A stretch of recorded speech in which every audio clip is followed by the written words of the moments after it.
মহান আল্লাহ রাব্বুল আলামিন আল্লাহ নবীকে ডেকে নিলেন আরশে মুআল্লাকার উপরে। সিদরাতুল মুনতাহায় যখন নবী পৌঁছে গেলেন আর জিবরাইল উপরে যেতে পারলেন না, আর জিবরাইল উপরে যেতে পারলেন না।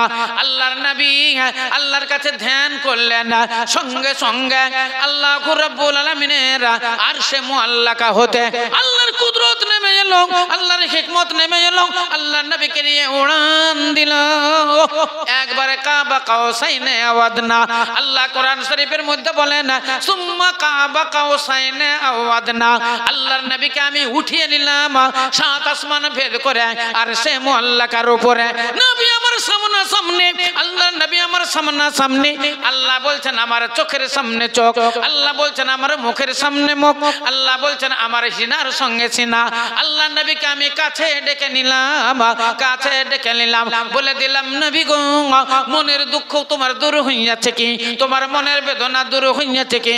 ওই মক্কাবাসী কাফিররা তোমাকে যে আটকুর বলেছে, তোমাকে যে লেজ কাটা বলেছে, তার কথায় তোমার মনের অনেক দুঃখ, তোমার দুঃখ বেদনা আমাকে দেখে কি তোমার শান্তি হইয়াছে? আল্লাহ নবী বলছেন আল্লাহ সারা জাহানের সমস্ত দুঃখ কেলেস আমার দূর হইয়া গেছে, আমার দুঃখ কেলেস দূর হইয়া গেছে। আল্লাহ বললেন জিবরাইল আলামে আরওয়াহে নবীকে আমার নিয়ে চলে যাও, আলামে আরওয়াহে নিয়ে গিয়ে নবীকে আমার জান্নাত খানা দর্শন কইরা দাও। আলামে আরওয়াহে নিয়ে যাওয়া হলো, আল্লাহ নবীকে জান্নাত দেখানো হলো। জান্নাতের যত সুখ আল্লাহ নবী দেখতে পেলেন। নবী দেখলেন দুধের নহর, দেখলেন নবী শরাবের নহর, দেখলেন নবী মধুর নহর, দেখলেন নবী মিঠা পানির নহর, এবং দেখলেন ওই পানিতে পানির উপরে যত জান্নাতি বান্দারা সেইখান করে আনন্দ করছে, সেখানে তারা মজা করছে, এবং তারা অনেকেই নৌকা বাইছে, সেখানে নৌকা বাইচ খেলছে। ইসলাম দরদি ভাইয়ের আমার দেখলেন সোনা চাঁদির ঘর, হীরা মণি মুক্তার ঘর, দেখলেন হাজারো রকমের খাবার, জান্নাতি খাবার, জান্নাতি ফুল, জান্নাতি ফল, দেখলেন হুর গিলমান, এবং দেখলেন সেইখান করে হাজারো রকমের পিয়ালা, সোনার পিয়ালা, চাঁদির পিয়ালা, হীরা মণি মুক্তা দিয়ে তৈরি করা পিয়ালা। মহান আল্লাহ রাব্বুল আলামিনের নবী দেখলেন, এবং দেখলেন মনোরঞ্জনের জন্য হুরুন আইন কামসালিল লুলুইল মাকনুন জাযাআম বিমা কানু ইয়ামালুন। আল্লাহ নবী দেখে বড় আনন্দিত হলেন, নবী বড় খুশি হইয়া গেলেন। জিবরাইলকে বলা হলো জিবরাইল এবার নবীকে আমার জাহান্নামের দিকে একটু নিয়ে যাও, জাহান্নামের ওয়াদিতে গিয়ে জাহান্নামটা একটু দর্শন কইরা দাও, কারণ দুনিয়াতে ফিরে গিয়ে জান্নাতের গুণগান দিতে হবে, জান্নাতের বর্ণনা দিতে হবে, জান্নাতের কথা বলতে হবে, চোখে দেখলে বলতে ভালোই লাগবে। যাও জাহান্নামটা দেখাও, জাহান্নামের বর্ণনা দিতে হবে। তাই নবীকে এবার জাহান্নামে নিয়ে যাওয়া হলো, জাহান্নামের একটা ওয়াদিতে নিয়ে যাওয়া হলো, যেইখানে দেখা হলো লক্ষ লক্ষ মানুষ, তাগড়া তাগড়া জওয়ান, লক্ষ লক্ষ মানুষ, তাদেরকে গরু পালা করে পেড়ে দেওয়া হইয়াছে, আর তাদেরকে তীক্ষ্ণ ছুরি দিয়ে জবাই করা হচ্ছে। যখন জবাই করছে তখন গরুর মতো গোঁড়াচ্ছে, রক্তের ফোয়ারা ছুটছে, আর তারা চিৎকার করে করে কাঁদছে। আস্তে আস্তে নিস্তব্ধ হয়ে যাচ্ছে, আবার সুন্দর হয়ে যাচ্ছে, আবার জবাই করা হচ্ছে, আবার তারা গরুর মতো গোঁড়াচ্ছে, লটপট লটপট করছে, আবার নিস্তেজ নিস্তেজ হয়ে যাচ্ছে, রক্তের ফোয়ারা ছুটছে। এইভাবে লক্ষ লক্ষ মানুষ সেখানে জবাই হচ্ছে, আবার তারা জিন্দা হয়ে যাচ্ছে, সুন্দর হয়ে যাচ্ছে, আবার জবাই হচ্ছে। নবী আমার ডুকরে ডুকরে কাঁদলেন আর বললেন এ জিবরাইল এই লোকগুলো কারা? এগুলো কি আমার উম্মত? বলে নবী গো তোমার উম্মত। বলে আমার উম্মতের এই হাল কেন? বলে আপনার উম্মতের ভিতরে এরা এই উম্মত যারা মানুষ জবাই করেছে, যারা মৌলবি জবাই করেছে, যারা মাওলানা জবাই করেছে, যারা দাড়িওয়ালাদের টুপিওয়ালাদের খুন খুন কইরাছে এবং তারা গুলি করে করে মেরেছে, এরা তাদেরকে বেধড়ক মার মেরেছে, যারা বন্দি করে ওই এর জেলের ভিতরে পচিয়ে মেরেছে, এর রব্বুল আলামিন এই লোকগুলোকে আমার উম্মত বলে, হ্যাঁ এগুলা তোমার উম্মত। আল্লাহ নবী ডুকরে ডুকরে কেঁদেছে আর বলেছে, আল্লাহ আমার পরে আমার উম্মতরা এই ঘটনা ঘটিয়েছে। নবীর কান্না দেখে জিবরাইল বলছেন, হুজুর এখানে কি পড়ে থাকবেন? আপনি কি শুধু এটাই দেখবেন না আর আগে কিছু দেখবেন? চলেন সামনে দেখবেন। তো চলুন। আল্লাহ নবীকে চললেন আরেকটা ওয়াদিতে, আরেকটা জায়গাতে নিয়ে গেলেন। সেই জায়গাতে দেখতে পাওয়া গেল বিশাল একটা এরিয়া। সেই এরিয়াতে হাজার হাজার মানুষ, তাদের পেটটা গোলার বেড়ের মতো হইয়াছে আর কাঁচের মতো সিস্টেম, ভিতরে ভেমুর ভেমুরলে বাসা বেঁধেছে আর বিষাক্ত সাপ সবসময় ভিতরে কামড়াচ্ছে, দংশন করছে আর এরা চিৎকার করে করে কান্না করছে। আল্লাহ নবী বললেন, জিবরাইল এই লোকগুলো কারা? কি দুনিয়াতে ভুল করেছে? দুনিয়াতে কি পাপ কইরাছে যার দরুনে জাহান্নামের ভিতরে এদের পেটটা গোলার বেড়ের মতো হইয়াছে? জিবরাইল বললেন, ইয়া রাসূলুল্লাহ এরাই হলো সুদখোর। দুনিয়াতে এরা সুদ খেয়েছে, এরাই হলো ঘুষখোর। সুদ খেয়ে আর ঘুষ খেয়ে এরা পেট মোটা কইরাছে, তাই এই জাহান্নামের ভিতরে আজকে ভেমুর ভেমুরলে বাসা বেঁধেছে। নবী কাঁদতে লাগলেন। জিবরাইল বললেন, সামনে চলুন ইয়া রাসূলুল্লাহ। আবার সামনে চলতে লাগলেন। দেখলেন এক জায়গাতে কিছু মহিলা, হাজার হাজার লক্ষ লক্ষ মহিলা, এদেরকে উপর দিকে পা করে নিচে দিকে মাথা করে ঝুলিয়ে দেওয়া হয়েছে আর জিভটাকে টেনে বের করে জাহান্নামের সঙ্গে পেরেক মেরে দেওয়া হয়েছে। এরা চিৎকার করে করে কাঁদছে আর নিজের দাঁতগুলো এত বড় বড় হয়েছে, ছুরির মতো ধারালো। নিজের জিভ নিজের দাঁতেই কামড়াচ্ছে, রক্তের ধারা বইছে। আল্লাহ নবী বললেন, এ জিবরাইল এই মেয়েগুলো কারা? এই মেয়েগুলো কারা? দুনিয়াতে এরা কি ভুল কইরাছে, কি অপরাধ কইরাছে যার ধরনে জাহান্নামের ভিতরে এদের এইভাবে শাস্তি হয়েছে? তারপরে নবী আমার দেখলেন মেয়েগুলোর হাল। আল্লাহ নবী টুকরে টুকরে কাঁদলেন আর বললেন, জিবরাইল এই মেয়েগুলো কারা? এরা দুনিয়াতে কি ভুল কইরাছে, কি অপরাধ এরা কইরাছে যার ধরনে জাহান্নামের ভিতরে এদের এইভাবে শাস্তি দেওয়া হচ্ছে? জিবরাইল বললেন, ইয়া রাসূলুল্লাহ এই মেয়েগুলো হলো দায়ুস। আর দায়ুস লা ইয়াদখুলুল জান্নাহ। দায়ুস যারা হবে এরা জান্নাত পাওয়া দূরের কথা, এরা জান্নাতের খুশবু পর্যন্ত পাইবে না। সাবধানে থাকিও নারী পর্দার আড়ালে, সাবধানে থাকিও নারী পর্দার আড়ালে। হাদিসেতে হারাম লেখে অন্য দেখিলে, হাদিসেতে হারাম লেখে অন্য দেখিলে। সাবধানে থাকিও নারী পর্দার আড়ালে, সাবধানে থাকিও নারী পর্দার আড়ালে। শোনো নারী হাদিসের বাণী, যেও না গো পর্দা ছাড়ি। সুপারিশ করবেন না নবী, সুপারিশ করবেন না নবী দায়ুস হইলে। সাবধানে থাকিও নারী পর্দার আড়ালে, সাবধানে থাকিও নারী পর্দার আড়ালে। হাদিসেতে হারাম লেখে অন্য দেখিলে, সাবধানে থাকিও নারী পর্দার আড়ালে। বর্তমানের নারীগণে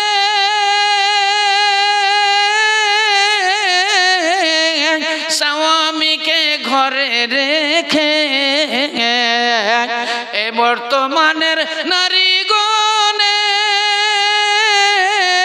স্বামীকে ঘরে রেখে ভালো লাগে না তাদের, এ ভালো লাগে না তাদের মার্কেটে না গেলে। সাবধানে থাকিও নারী পর্দার আড়ালে, সাবধানে থাকিও নারী পর্দার আড়ালে। কলি যুগের নারীগণে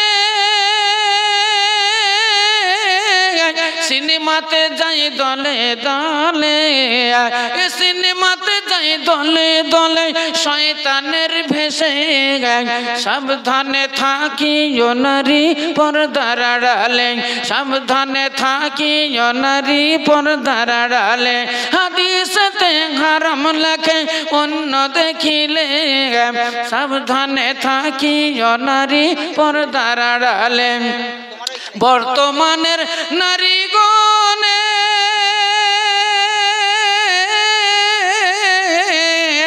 ঠোঁটে লিপস্টিক দিয়ে রূপের চর্চা করে তারা, এ রূপের চর্চা করে তারা শহরে চলে। সাবধানে থাকিও নারী পর্দার আড়ালে, সাবধানে থাকিও নারী পর্দার আড়ালে। হাদিসেতে হারাম লেখে অন্য দেখিলে, সাবধানে থাকিও নারী পর্দার আড়ালে। পর্দা করে চললে পারে মা ফাতেমার সঙ্গী হবে, জান্নাতে রহিবে তুমি, জান্নাতে থাকিবে তুমি জান্নাতি দলে। সাবধানে থাকিও নারী পর্দার আড়ালে, সাবধানে থাকিও নারী পর্দার আড়ালে। হাদিসেতে হারাম লেখে অন্য দেখিলে, সাবধানে থাকিও নারী পর্দার আড়ালে। তাহলে নবী আমার জাহান্নামের ভিতরে এই রকম শাস্তি দেখতে পেলেন, সুদ খোরেদের, মদ খোরেদের, এবং দেখলেন ঘুষখোরেদের, এবং দেখলেন ওই মহিলাদের, যেই মহিলারা রাস্তাঘাটে চলতো ডনকিয়ার ভাবে চলতো, বেহায়ার ভেসে চলতো, এদের পেট পিট উদাম থাকতো, মাথায় কাপড় থাকতো না, এদের মাথায় চাদর থাকতো না, এদের ওড়না থাকতো না, ডনকিয়ার ভাবে রাস্তায় চলতো। আল্লাহ নবী এদেরকে দেখলেন, ডুকরে ডুকরে কাঁদলেন। ইসলাম দরদি ভাইরা আমার, আল্লাহ নবী সেখান থেকে ফিরে এলেন। আসার পরে দুনিয়াতে আবু বকর রাদিয়াল্লাহু তাআলা আনহুকে ডেকে বললেন, এ আবু বকর, আজকে আমার মেরাজ হলো, আমি গিয়েছিলাম সাত আসমান ভ্রমণ করে, আর সে মুআল্লাকায় দিদারে ইলাহি হলো, আল্লাহর সঙ্গে সাক্ষাৎ হলো, আল্লাহর সঙ্গে দিদার হলো, এত কাছাকাছি হলো। সুম্মা কাবা কাউসাইনে আও আদনা, একবারে বুকাবুকি, একবারে কাছাকাছি, একবারে চোখাচোখি, সামনাসামনি আল্লাহর সঙ্গে আমার দিদার হলো। পার্থক্য দূরাদূরি ছিল না, একমাত্র কাবা কাউসাইনে আও আদনা। যেমন একটা তীর ধনুক থেকে কানের মধ্যে পার্থক্য থাকে, অর্থাৎ এক হাত কিংবা মুঠোন হাত, আধা হাত দূরাদূরি, এক কথাতে সামনাসামনি আমার সঙ্গে আল্লাহর দিদার হলো। 50 ওয়াক্ত নামাজ আমার উম্মতের জন্য ফরজ হইয়া গেল। আমি রাস্তায় ফিরে আস্তে আস্তে আবার ফিরে গেলাম, একের পর এক 45 ওয়াক্ত নামাজ আমার জন্য কম হয়ে গেল। 5 ওয়াক্ত নামাজ আমার উম্মতের জন্য ফরজ হইয়া গেল। এ আবু বকর, এক রাত্রির ভিতরে সমস্ত সাত তাবক জমিন আসমান এবং সমস্ত কিছু আমার ভ্রমণ হইয়া গেল। হাল তুসাদ্দিকু, তুমি কি তাহা বিশ্বাস করিলে? তুমি কি তাহা বিশ্বাস করলে? হযরত আবু বকর সিদ্দিক বলছেন, উসাদ্দিকু ইয়া রাসূলুল্লাহ, আপনি যখন বলছেন আমি বিশ্বাস করিলাম। ইসলাম দরদি ভাইয়ের আমার, দেখেন আপনি যদি হতেন তো কত কথা কাটতেন, আমি যদি হতাম তো কত কথা বলতাম, আর কত লোক কত কথা বলতো। কিন্তু হযরত আবু বকর সিদ্দিক রাদিয়াল্লাহু তাআলা বলছেন, ইয়া রাসূলুল্লাহ,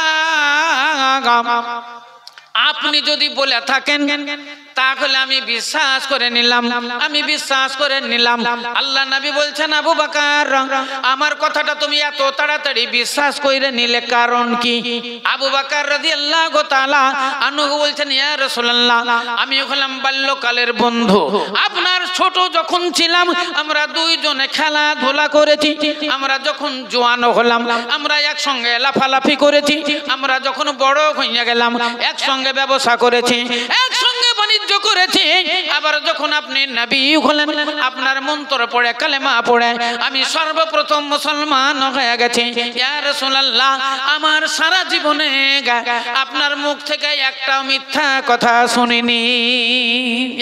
সারা জীবনে আপনার মুখ থেকে একটাও ঝুট কথা, মিথ্যা কথা আমি শুনিনি।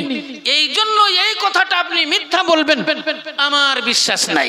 সেই জন্য আমি উসাদ্দিকু, খুব তাড়াতাড়ি আমি বিশ্বাস করে নিয়েছি। বলেন সুবহানাল্লাহ। আল্লাহ রাব্বুল আলামিনের নবী বলছেন, এ আবু বকর আনতা সিদ্দিক, আমি তোমার উপাধি সিদ্দিক রেখে দিলাম। সেই জন্য হযরত আবু বকরকে বলে আবু বকর সিদ্দিক। আসেন, তাহলে আল্লাহ নবী মেরাজ থেকে ফিরে এলেন, এসে সাহাবাদের সামনে ওয়াজ শুরু করলেন, জান্নাতের ওয়াজ। সাহাবারা জান্নাতি ওয়াজ শুনে তারা ঝুমতে লাগলো, আনন্দে আটখানা হয়ে গেল। আল্লাহ নবী এবার জাহান্নামের ওয়াজ আরম্ভ করলেন। জাহান্নামের ওয়াজ যখন শোনাতে লাগলেন, জাহান্নামের ওই সমস্ত শাস্তির কথা, জাহান্নামের আগুনের আযাবের কথা, জাহান্নামের গজবের কথা, জাহান্নামের সেই তর্জন গর্জনের কথা নবী যখন শোনাতে শুরু করলেন, সাহাবারা ডুকরে ডুকরে কাঁদতে লাগলো, সাহাবারা ডুকরে ডুকরে কাঁদতে লাগলো। আল্লাহ নবীর মনে তৃপ্তি আইলো না, পুরুষ মাহফিল ছেড়ে দিয়ে আল্লাহ নবী মেয়েদের মাহফিলে চলে গেলেন, মেয়েদেরকে ওয়াজ শোনালেন। এরা যখন জান্নাতের ওয়াজ শুনলো, মেয়েরাও আনন্দে আটখানা হয়ে গেল। এবার জাহান্নামের ওয়াজ শুরু করলো। জাহান্নামের ওয়াজ শুনে মেয়েরা ডুকরে ডুকরে কাঁদতে লাগলো, আঁচল ভিজে গেল, আঁচল দিয়ে তারা চোখ মুছতে শুরু করলো। শেষ পর্যন্ত কিছু মহিলা আল্লাহ নবীকে বললেন, ইয়া রাসূলুল্লাহ, আপনি যে খবর আমাদের শোনালেন, আপনি জাহান্নামের যে ঘটনা শোনালেন, ইয়া রাসূলুল্লাহ, মনে হয় আমাদের বাঁচার উপায় নাই, মনে হয় আমাদের বাঁচার উপায় নাই। তবে ইয়া রাসূলুল্লাহ, যত ওয়াজ শুনালেন এত ওয়াজ আমাদের মনে থাকিবে না। আমরা বাজারি মেয়ে নই, আমরা পল্লী গ্রামের মেয়ে, আমরা গই গাঁয়ের মেয়ে, আমাদের অত কথা মনে থাকবে না। আপনি সামান্য কয়েকটা কথা বলেন যাতে আমরা জান্নাত পাই আর জাহান্নাম থেকে বেঁচে যাই, এইরকম মোটা মোটা কয়েকটা কাজ আমাদের বলেন, আমরা তাহলে পারবো। এত কথা আমরা বলতেও পারবো না, এত কথা জানতেও পারবো না, করতেও পারবো না। আল্লাহ নবী বললেন, তাহলে শোনো, তোমাদের সঙ্গে আমার অঙ্গীকার, বেশি কাজ করতে হবে না, মাত্র 4টা কাজ করবে। মান আজমানালি আজমানু লাকুমুল জান্নাহ। আল্লাহ নবী বললেন, যদি তোমরা জামানত দিতে পারো, আমার সঙ্গে অঙ্গীকারবদ্ধ হও, এই 4টা কাজের জামানত যদি তোমরা দিতে পারো, আজমানু লাকুমুল জান্নাহ, আমি তোমাদের জন্য জান্নাতের জামিন হয়ে গেলাম। মেয়েরা খুব খুশি হয়ে গেল, মেয়েরা বড় আনন্দিত হয়ে গেল। মাত্র 4টা কাজ করলে আমরা জান্নাতে চলে যাব। বললেন, ইয়া রাসূলুল্লাহ, বলেন ওই 4টা কাজ কি? আল্লাহ নবী বললেন, আল মারাতু ইজা সাল্লাত খামসাহা ওয়া সামাত সাহরাহা ওয়া আহসানাত ফারজাহা ওয়া আতাত বালাহা আইয়াদখুলাল জান্নাতা বিআবওয়াবিন শাআ।